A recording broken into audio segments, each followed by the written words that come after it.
Hey everyone, so we are going to start a series called The Story Traveler's Bible. That's what it looks like. And in it are different stories from the Bible. It kind of goes through a lot of the different stories and it kind of tells it through a child's perspective. It's following these three kids, Lana, Griffin, and Munch, as they end up on this kind of, you could say magic school bus, whatever you want to call it. And they go into the Bible and learn these stories. So we're going to start out with the introduction. And then each day is going to be a different chapter. So you can watch the introduction and chapter 1 today. And then every week we will have another chapter or two to read through as we go through these different stories of the Bible. You can use this as an opportunity to kind of talk about each story with your kids, or just let the Bible speak where it is. Either way, enjoy it, learn, and have some fun. The Story Traveler's Bible Introduction. Lana and Griffin walk down a church hallway leading toward the pastor's office.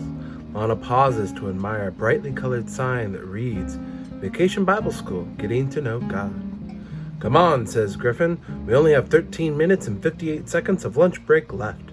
Just a second, Lana catches Griffin's sleeve as he passes her. This is the one I painted. What do you think of the colors? They're great, Griffin says, barely glancing at the poster. But we still need to find Munch. I hope Pastor Rick is finishing lecturing him. Well, he shouldn't have been playing with his motorized extendable back scratcher during class, Lana says. I did have an itch on my back, Griffin explains. It's one of his better inventions, if you ask me. Lana just shakes her head.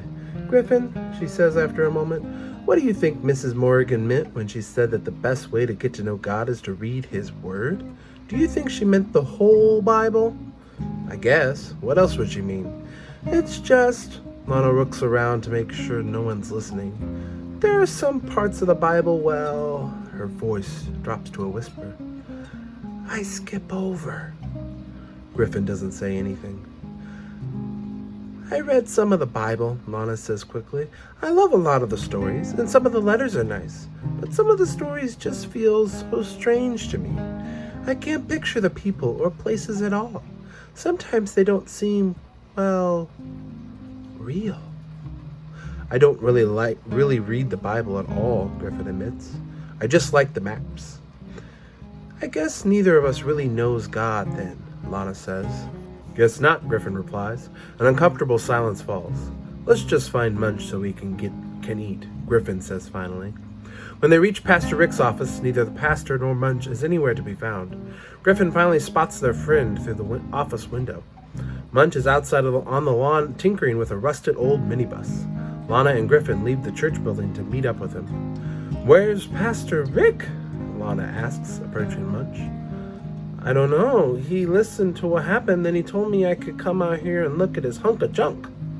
He kicks the flat tire of the minibus and a few parts fall off the ground. Leaning over the engine, he tightens a bolt. You didn't get in trouble? Griffin asks. Nope. The engine of the minibus sputters. Startled, Munch jumps back. The engine coughs and smokes and shakes the whole vehicle. With each shake, the minibus changes.